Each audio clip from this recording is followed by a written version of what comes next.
Welcome back नाज़रीन। अचो programme के सिलसिले के अॻिते वधायूं। गुफ़्तगू कंदासूं सिंध के सियासी मंज़रनामे ते। सिंध के 14 ज़िलनि के अंदर जो मकानी इदारनि जूं चूंडूं थियण वारियूं आहिनि ऐं उन हवाले सां 28 तारीख़ खां उहो प्रोसेस जो आहे उहो जारी आहे ऐं अॼु खां फॉर्म जमा कराइण जो सिलसिलो भी शुरू थी वेंदो।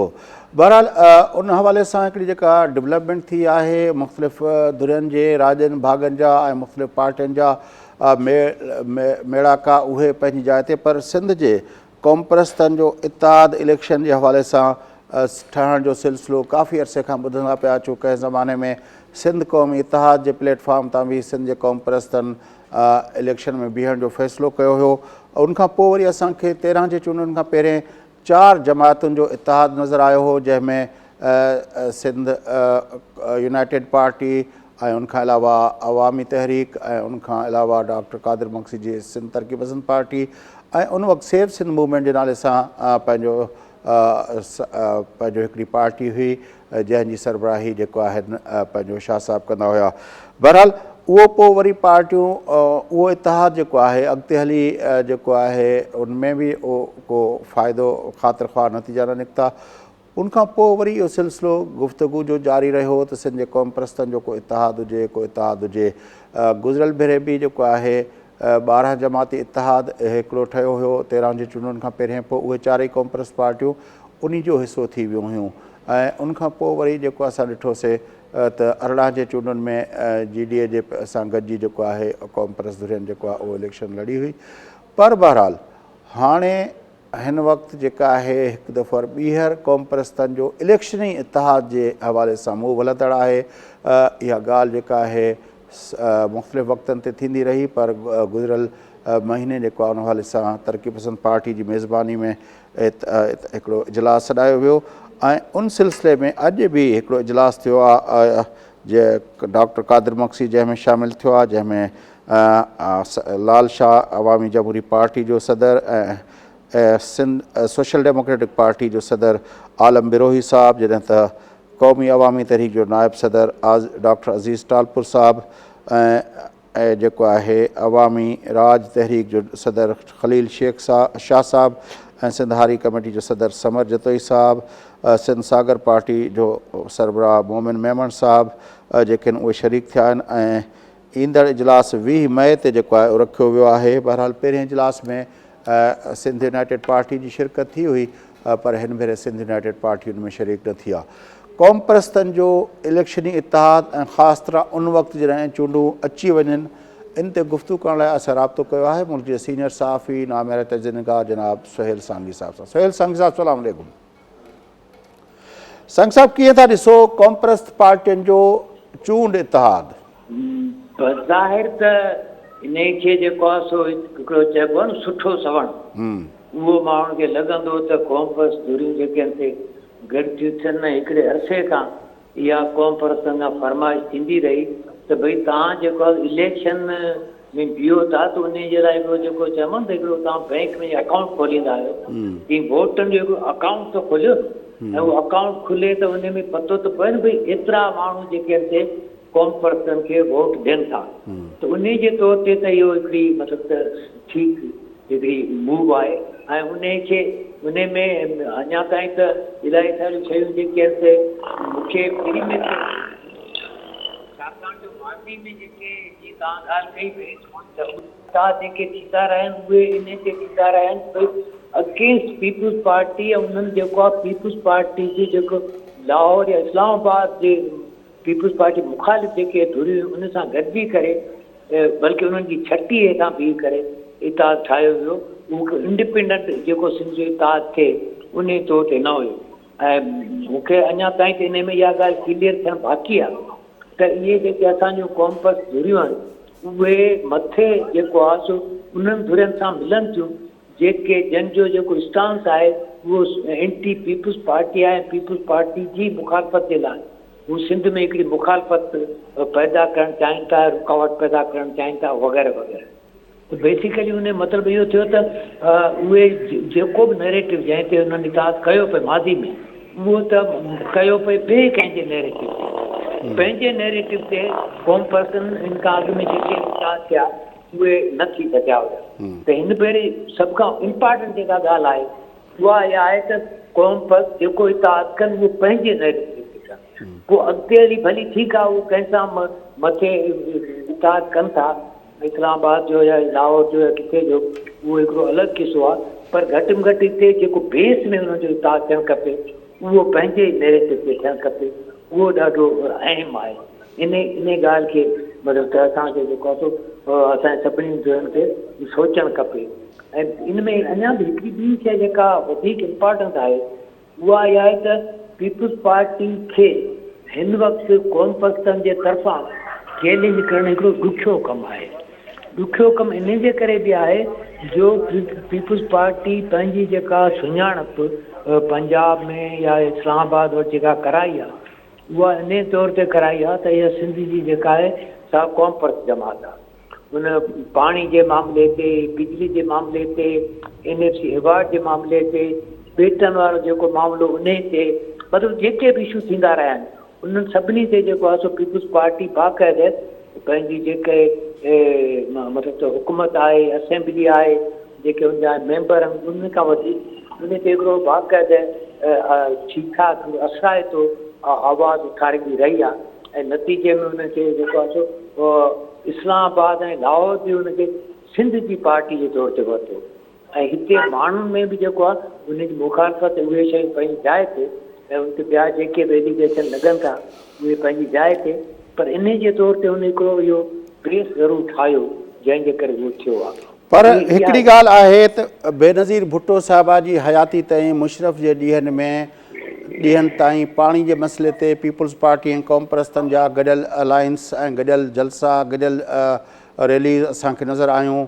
उनखां पहिरें बि असांखे उन तरह जो जॾहिं MRD जी सूरत हुई तॾहिं रसूल बख्श पलीजो साहिबु बि उनजो हिसो थियो ऐं उहा जेका हिकिड़ी क़ौम परस्तनि जो हिकिड़ो सेगमेंट उनजो हिसो थियो।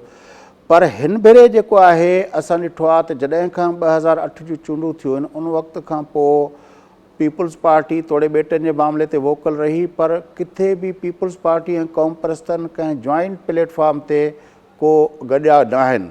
इहा तव्हांखे तब्दीली महसूसु थिए थी? मुंहिंजे ख़्याल में हिन वक़्तु बि उन्हनि जे गॾिजण जो को इम्कान कोन थो नज़र अचे, छाकाणि जो सिंध में जेकॾहिं तव्हां इलेक्शन लड़ो था त उन जो मतिलबु इहो आहे त तव्हां one or the other way इहो पीपुल्स पार्टी जे ख़िलाफ़ ई कांटेस्ट कयो पिया। त इलेक्शन जे तौर ते त जेका न इलेक्शन न हू बि पीपुल्स पार्टी सां क़ौम परस्तनि जो इलेक्शन जो इतिहाद त कोन थींदो, पर एजिटेशन क़ौमी इशूज़ ते मिसाल तौरु जीअं ॿेटनि जो मसइलो तव्हां चयो, अॻे पाणी जे मसइले ते पीपुल्स पार्टी ऐं क़ौम परस्त गॾिजी वेंदा हुआ, पर हिन भेरे असांखे ॿेटनि जे मामले ते बि क़ौम परस्त हिकिड़े हवाले सां पीपुल्स पार्टी खे टारगेट बणाईंदा रहिया त हुननि अप्रूवल ॾिनी छो, हुननि लेटर छो ॾिनो? मतिलबु आहे हू किथे बि सिंध जे मफ़ादनि लाइ जीअं अॻे हुयो त क़ौम परस्त ऐं पीपुल्स पार्टी गॾिजी वेंदा हुआ, हाणे उहा फिनोमेना असांखे नज़र नथी अचे।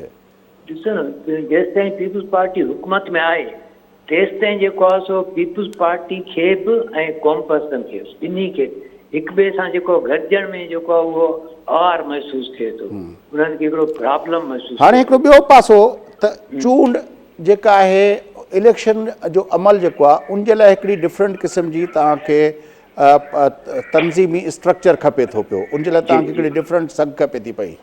ही जेके मिसाल तौरु सिंध सागर पार्टी जो के इतिहाद जेका जोगी गॾिजाणी आहे उनमें हिसो थी आहे, पोरियत मज़ामत तहरीक जे लाइ बि चयो वियो, ऐं उनखां अलावा जेको आहे ख़लील शाह साहब जो ग्रुप जेको आहे अवामी राज तहरीक जेको आहे उहो बि थियो आहे, या बिरोही साहब जी जेका सोशल डेमोक्रेटिक पार्टी आहे या अवामी जमहूरी पार्टी आहे। तव्हांजे ख़्याल में क़ौम परस्त पार्टियुनि जो जेको तनज़ीमी स्ट्रक्चर आहे, जेका तनज़ीमी स्ट्रेंथ आहे, उहा केतिरे हद ताईं अहिड़ी आहे जो उहो अलायंस ठाहे को उनमें को मतिलबु आहे को वॾो डेंट विझी सघनि?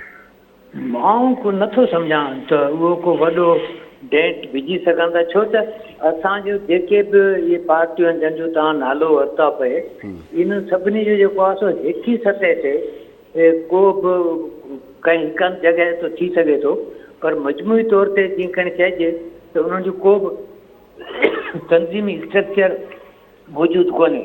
मिसाल जे तौर ते जेकॾहिं पाण वटि जेका इलेक्शन थींदी आहे, इलेक्शन में इहो चवंदा ही फलाणी पोलिंग आहे, फलाणी पोलिंग इहो फलाणो तूं संभालजांइ, इहो तूं संभालजांइ। उते जेको आहे सो 5, 7, 8, 10 माण्हू खपनि जेके माण्हुनि खे वोटरनि खे घरनि खां ॿाहिरि कढंदा आहिनि, पोलिंग स्टेशन ताईं वठी अचनि, पोलिंग स्टेशन ते वरी जेको आहे थोरो घणो उनखे लुक आफ्टर करणु, गाइड करणु। त उहो हिकिड़ो वॾो पूरो हिकिड़ो स्ट्रक्चर ऐं पूरो हिकिड़ो नेटवर्क खपंदो आहे। उन में हिकिड़ा बाक़ाइदा रिसोर्सिस खपंदा आहिनि। त उहे सभु जा सभु जेके आहिनि इहे जेके असांजा कॉम्पस जुड़ियूं आहिनि, जंहिंजा तव्हां नाला कयां पए, इहे इन्हनि में उहो ओतिरो आहे कोन। हा, इहे हिकिड़े प्रेशर ग्रुप जे तौर ते, हिकिड़े पॉलिटिकल प्रेशर ग्रुप जे तौर ते उहे कमु कंदा रहिया आहिनि। उन किथे बि को अहिड़े नमूने सां को पंहिंजूं तंज़ीमूं ठाहियूं कोन्हनि। जीअं रवायती तौर ते थींदो त विलेज जी तंज़ीम आहे, तालके जी तंज़ीम आहे, पोइ ॻोठ जी तंज़ीम आहे, ब्रांच आहे जेको, त उन क़िस्म जो हू आहे कोन। जेकॾहिं किथे कंहिंजो को ज़िले सतह ते के तंज़ीमुनि जा उन्हनि जा उहिदेदार वग़ैरह आहिनि त उहो बसि ईअं आहिनि जंहिंजे ज़रिए को बयानु ॾेई सघिजे त उहा ॿी शइ आहे। बाक़ी उहे को एक्टिवली वो को वोट बैंक खे गिराए सघनि कंहिं हिकिड़ी पोलिंग स्टेशन ते, ॿिनि ते या चइनि ते, उहा स्ट्रेंथ उहो मुंहिंजे ख़्याल में उन्हनि जे उन में एतिरी को हू पंहिंजी ताक़त पैदा न करे सघिया आहिनि। उन में को एॾी सघ पैदा करे न सघिया आहिनि। ऐं अञा हिकिड़ी शइ ॿी जेका इलेक्शन में ॾाढी इम्पॉर्टेंट हूंदी आहे, उहा हूंदी आहे त टेम्पो जेको आहे उहो क्रिएट थिए। टेम्पो क्रिएट जेको थींदो आहे उहो उन वोटर खे बि पाण ॾे खणंदो आहे जेको अनडिसिसिव हूंदो आहे त आउं ॾे वञा या न वञा। ऐं उन ते बि थींदो आहे जेको ऑलरेडी ॿिए कंहिं सां कमिटेड आहे त भई ठीकु आहे, हाणे भला हाणे एतिरो सॼो ठही वियो आहे, पोइ आउं खणी हिन पासे वही वञा, हली वञा, कुझु थी पए त उहो हिकिड़ो थींदो आहे। त उहो हिन वक़्तु टेम्पो अञा ताईं क्रिएट उहो थियो ई कोन्हे जेको मतिलबु त हिननि खे। ॿियो सर, कॉन्स्टिट्यूंसी जो बि मसइलो आहे न, हीउ सॼो जेको इलेक्शन थिए थी उहा कॉन्स्टिट्यूंसी जो मसइलो आहे। मिसाल तौर सैयद जलाल महमूद शाह साहब या सैयद ज़ैन शाह साहब मतिलबु आहे उहे अहिड़ियूं ॿ कॉन्स्टिट्यूंसीज़ आहिनि जिते उहे ॿई ॿाहिरि बीहनि था। हिकिड़ो सर्टेन नंबर ऑफ वोट आहे जेको जिते हू टेम्पो ठाहे उनखे वधाए सघनि था पिया। ॿी कॉम्परस्तनि सभिनी जो ॾेई वठी वञी कासिमाबाद वारी सीट ते आहे। असां ॾिसूं था त हर साल उन ते वॾी जंगाण थिए थी पंहिंजो डॉक्टर कादिर मक्सी ऐं अयाज़ लतीफ़ जे विच में, पर अयाज़ लतीफ़ साहब ॿई भेरा बीठो आहे। पर उते बि को उहा कॉन्स्टिट्यूंसी वाइज़ जेका पॉलिटिक्स कबी आहे, उते जेको उथा वेठी कबी आहे या माण्हुनि जे मसइलनि जे हल लाइ जीअं आम तरह ॿियूं जेके कॉन्स्टिट्यूंसी जा जेके प्लेयर आहिनि उहे जेको सर्विसिस प्रोवाइड कंदा आहिनि कॉन्स्टिट्यूंसी वारे खे, असांखे उहा बि महसूसु कोन थी थिए। सिंध जे अंदरि का ॿी कॉन्स्टिट्यूंसी हिकिड़ी बि अहिड़ी नज़र कान थी अचे जिते असांखे इन तरह जी का एक्टिविटी नज़र ईंदी हुजे जिते असांखे सम्झ में अचे त हिते इन्हनि धुरियुनि जेको आहे कंहिं धुर इंडिविजुअली या मुश्तरका तौर ते का अहिड़ी हिकमत अमली ठाहे उते को पंहिंजो बेस ठाहियो आहे। इहो बिल्कुलु तव्हां ठीकु था चओ। इहो जेको साईं जलाल महमूद शाह ऐं ज़ैन शाह और इहो त हिकिड़ो एक्सेप्शनल केसिस आहिनि। उन्हनि जेके बि पंहिंजी कॉन्स्टिट्यूंसी में कमु कया उहे बि वॾनि जा आहिनि, छाकाणि त होॾे साईं इमदाद महमूद शाह जो तक ठहियलु आहे, होॾे साईं जी एम साहब, उहो सॼो उन्हनि जो हिकिड़ो आहे बैकग्राउंड आहे। उन जे करे उन्हनि जो उहो त मुंहिंजी ॿुधाए न भई किन हंधनि ते त थी सघे थो। इहो हिकिड़ो एक्सेप्शनल केस आहे। बाक़ी ॿिए कंहिं हंधि ते को कोन्हे। मिसाल तौर ते जीअं कासिमाबाद तव्हां ॿुधायो, भई कासिमाबाद में अयाज़ लतीफ़ जी ऐं डॉक्टर कादिर मक्सी जी जेका जंगाण थींदी आहे त उन ख़ुदि जंगाण जे बावजूद बि हिते को उन्हनि जो कॉन्स्टिट्यूंसी वाइज़ जेको बि थिए या कॉन्स्टिट्यूंसी में जेके पिलर ठाहिबा आहिनि उन तौर ते बि कोन्हे। त हीअ त जेके ॿ मेजर मतिलबु पॉइंट्स आहिनि न, इन ते ख़ुदि मूंखे अंदाज़ो न आहे त ख़ुदि कासिमाबाद में जेके यूसीज़ आहिनि उन ते सुभाणे जेके इलेक्शन थिए थी त ख़ुदि जेको आहे सो अयाज़ लतीफ़ अली जो ऐं डॉक्टर कादिर मक्सी केतिरे क़दुरु हिक ॿिए सां ठहंदा ऐं वहंदा। मूंखे इन मामले में ॾाढो मूंखे छा सभिनी खे शक ई थींदो त उहो हिकिड़ो उन्हनि जो हिकिड़ो पंहिंजो उहो आहे। बाक़ी त जनरल जेको आहे सो सिंध में ॿिए कंहिं बि हंधि ते शायदि को हिकु हंधि को ॿी शइ हंधि निकिरी पए हिकु हंधि का यूसी का अहिड़ी थी पए त थी पए, न त ॿियो को अहिड़े क़िस्म जी का बि सिचुएशन कोन्हे। ऐं कासिमाबाद वधीक सवलो इन जे करे बि आहे त इहो हिकु इंटीग्रेटेड पॉपुलेशन हिकिड़े थोरे ई इलाइक़े में मतिलबु सभु शयूं मौजूदु आहिनि। उते इहे शयूं करणु सवलो बि आहे ऐं जेको वण जी काठी आहे माण्हू हिते को राज बिरादरी कोन्हे उहो सॼो कोन्हे त मुख़्तलिफ़ जेके हुननि जा नुक़्ते नज़र आहिनि पॉलिटिक्स आहे हिकमत अमलियूं आहिनि माण्हू पढ़ियल बि आहिनि इन करे हर को पंहिंजे पंहिंजे सोच सां आहे उन गॾाइणु वॾो ॾुखियो आहे। वॾी महिरबानी सोहेल सांगी साहब तव्हां असांखे जॉइन कयो नाज़रीन मुल्क जा सीनियर सहाफ़ी नामेर तजनिगार सोहेल सांगी साहब सां गॾु आहे क़ौम परस्तनि जो सिंध जे क़ौम परस्त पार्टियुनि जो हिकु दफ़ो ॿीहर चूंड इतिहाद ठहण जे हवाले सां कोशिशूं हलंदड़ आहिनि उनजा कॉन्सिक्वेंसिस उनजा प्रोस्पेक्टस ऐं उनजा जेके उनजे लाइ कहिड़ा उनजे अंदरि स्ट्रेंथ्स ऐं वीकनेसिस कहिड़ियूं उन हवाले सां गुफ़्तगू तव्हां ॿुधी प्रोग्राम जो वक़्तु पूरो थिए थो पंहिंजे मेज़बान फयाज़ नाश खे इजाज़त सदाईं गॾु।